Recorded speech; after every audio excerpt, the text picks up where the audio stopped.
The Checkpoint is presented by GM Pharma, the first international multinational pharmaceutical company in Georgia. GM Pharma, to serve those who need it most. Do you know how many sunny days we have in Georgia during the year? Due to the geographical location of our country, solar radiation is rather high. In most regions of the country, there are approximately 218 sunny days. It means that Georgia has really good potential for growing the solar energy system. Besides, according to the 10-year network development plan of Georgia for 2031, the total installed capacity for solar power plants in Georgia will grow to 520 megawatts. That's just a plan. In reality, we have only micro projects based on a net metering system. All the challenges that our country faces in terms of developing solar energy we covered with Tornike Darjania, the chief of Helios Energy Georgia. This is a solar energy company established in 2017. Thank you for your time, first of all. And as I see, small solar energy system projects is still growing in Georgia, maybe step by step, but it's still growing. What can you say about your company? What kind of projects are you working on for now? Firstly, thanks for inviting me. Our company, Helios Energy Georgia, was established in 2017.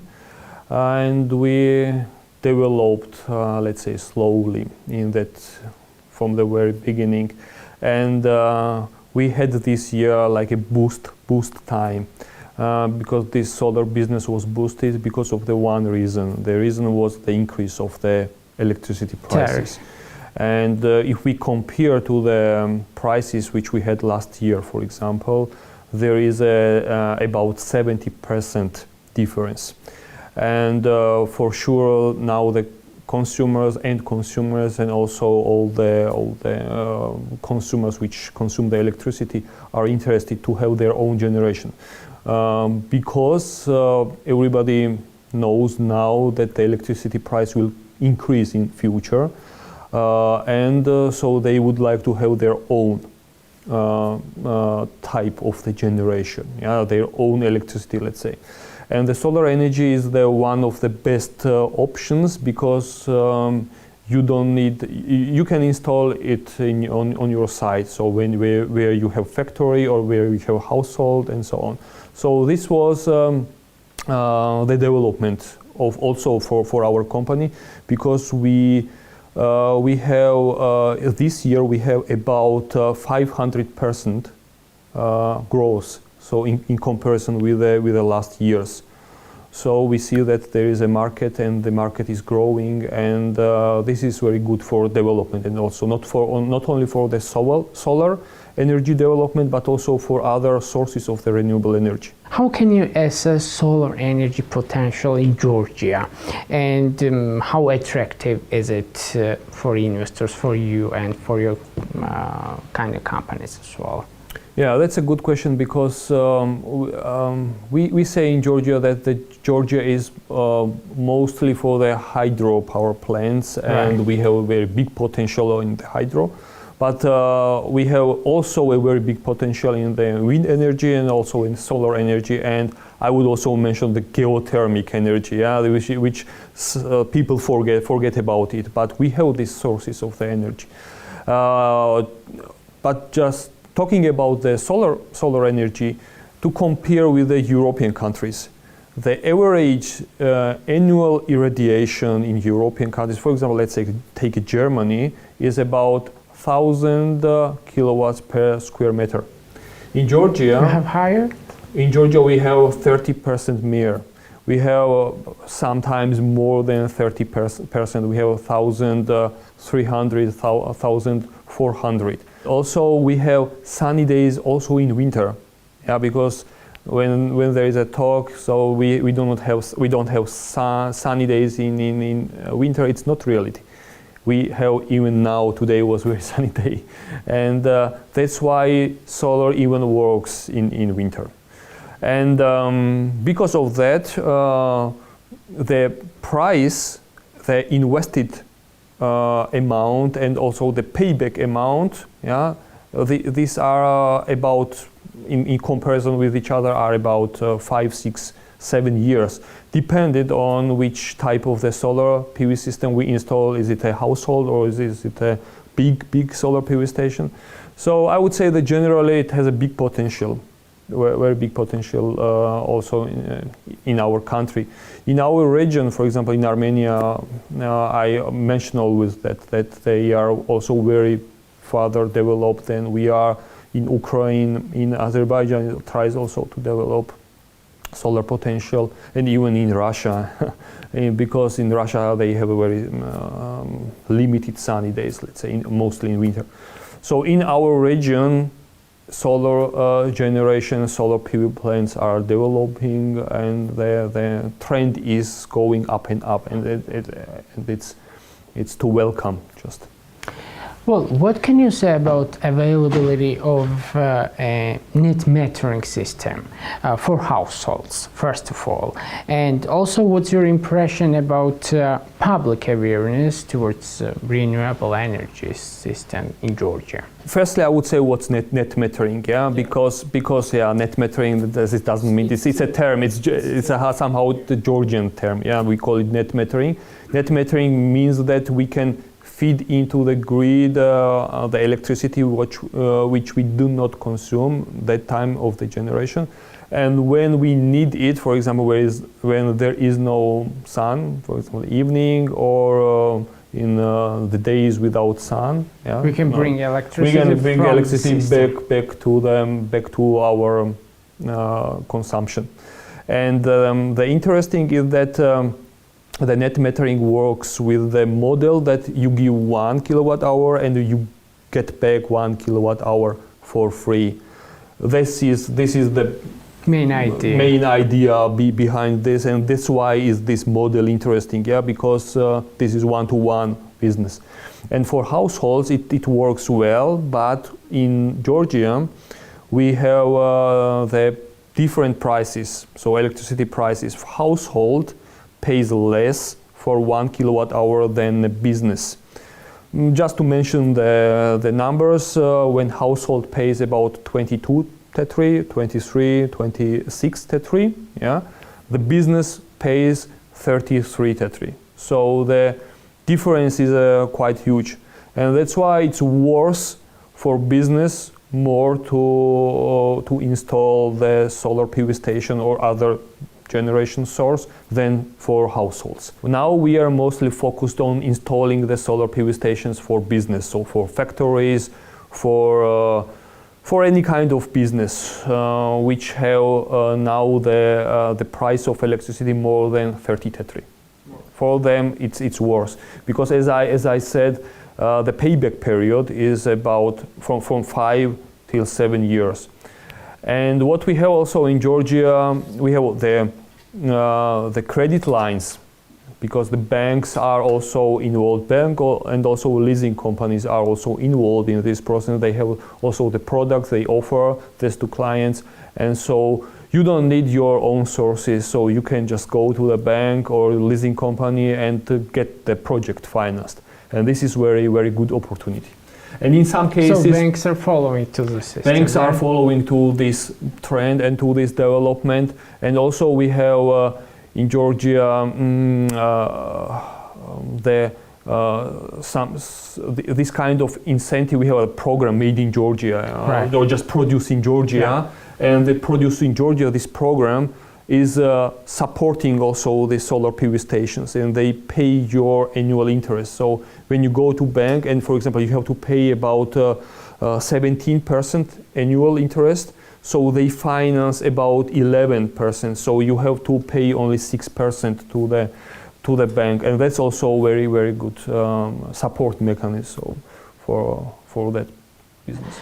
So what can you say about flexibility of this net metering system? What needs to be changed in net metering system? What's your I would say that the net metering system which we had till now, it was a very good model. Even I would say that we can install up to 500 kilowatt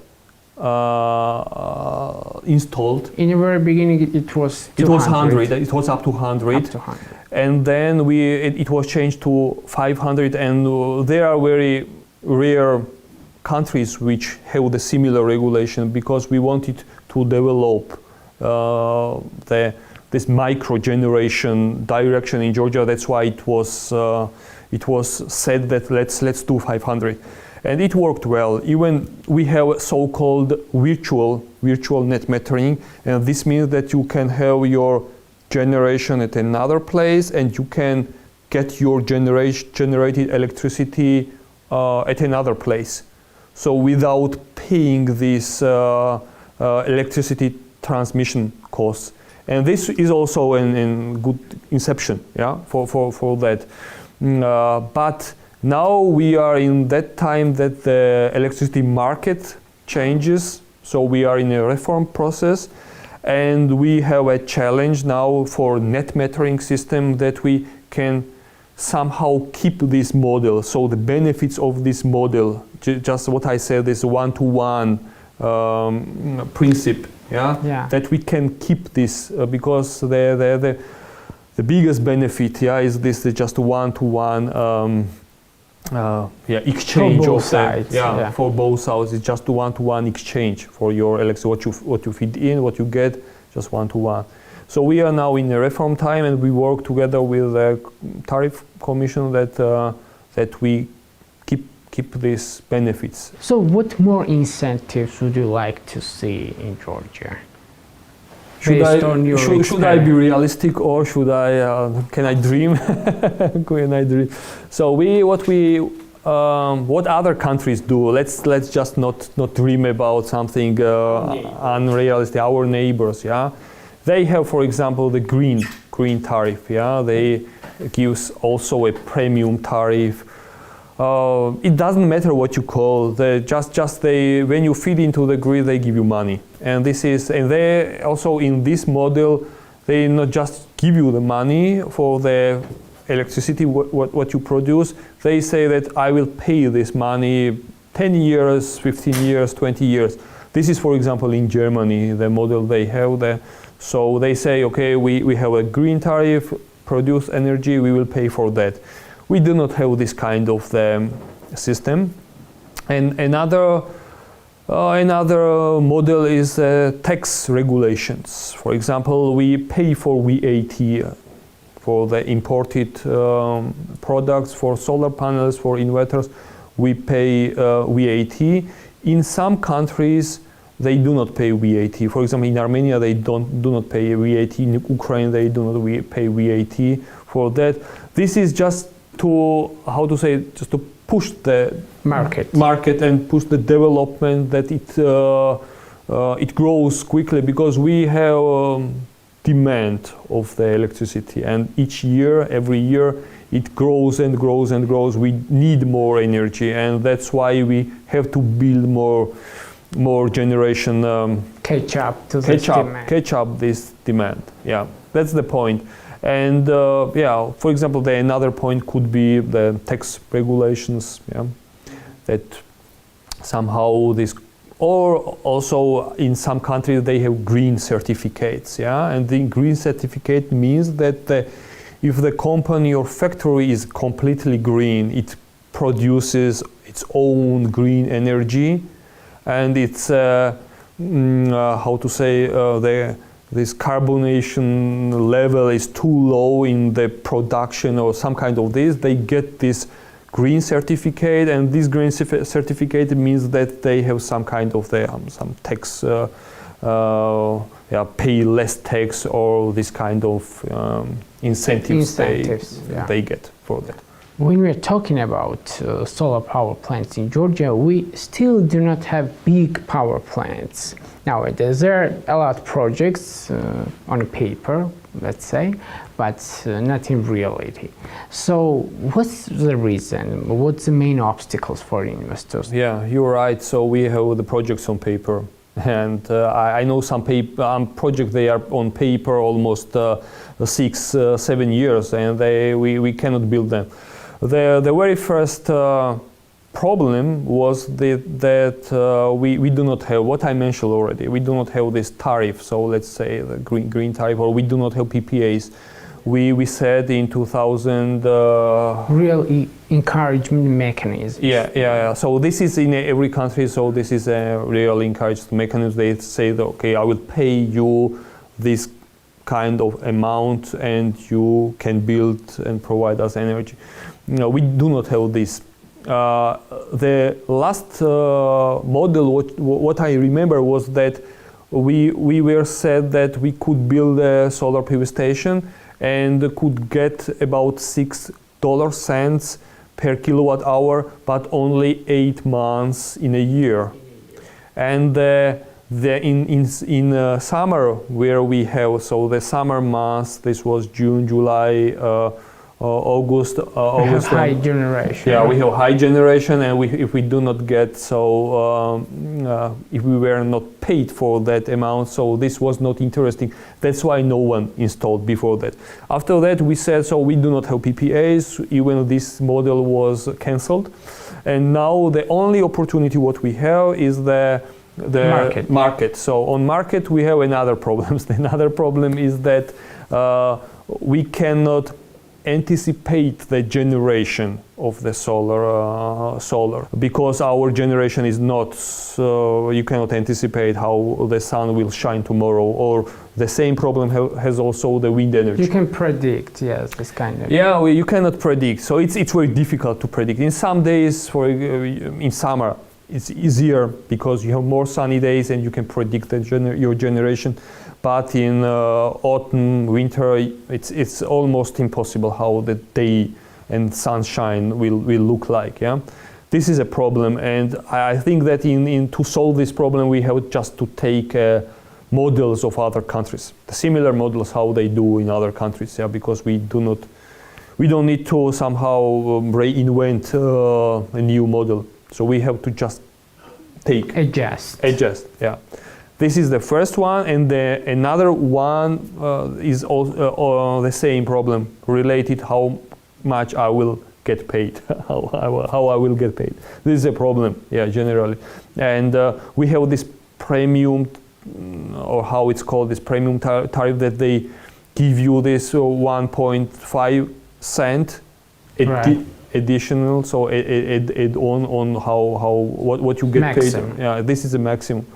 And everyone says, and also investors say, that this is not enough. So because to our calculations, 1 kilowatt should be paid for about 6 cents, 6.5, maybe not less than 5.5 cents per kilowatt hour, that it could be interesting for the investor. Energy exchange market postponed one more time, so let's see what happens. Let's see what happens next. Let's see, and back to your projects. Who is your main customer for today? What can you say? Our main customers are factories, business. Because of prices, you because mentioned. Of price, I mentioned, and I cannot even say so. Hotels, factories which produce, I don't know, metal, factories which produce some plastics, papers,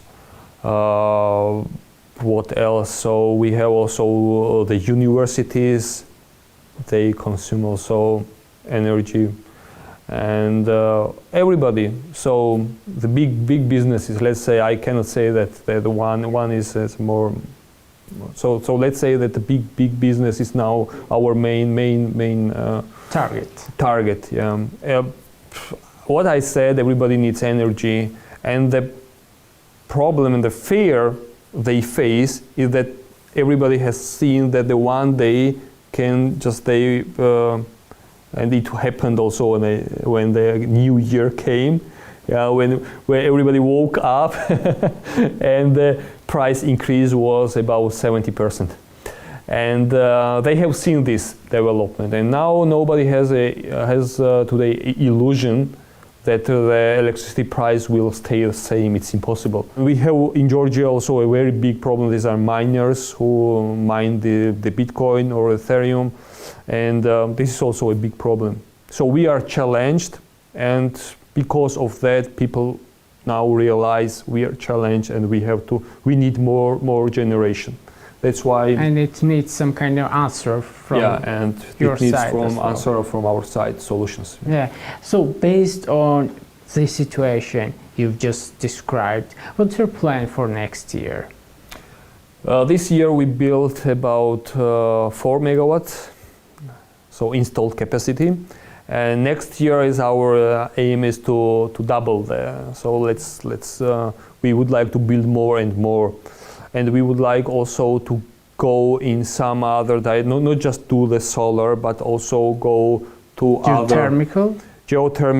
Also heat pump technology is very important now, and its development because of the of the reason that we see that the gas prices go so high, and the heat pumps and the new technologies of the heating and cooling, this is the future, and we have to start in Georgia this development, because what I see in Germany, in Europe, that the new houses, so new households, everyone installs only heat pumps. New buildings, they have only heat pumps, and even the government pays about up to 50% of the technology. They finance up to 50% of the technology to help to support this. I don't think we can afford that. We can afford. You know why? You think that the Germany has in this regard more money than we have? They finance it because if this technology works, then you do not consume gas. And if you do not consume gas, this money, what we pay to our neighbors for gas, this stays in our country. And let's finance this with this money, the technologies, not just send it to our neighbors, because it will bring nothing to us. Thank you for your time. It was really an interesting talk with you. Thank you. Thank you. The Checkpoint is presented by GM Pharma, the first international multinational pharmaceutical company in Georgia. GM Pharma, to serve those who need it most.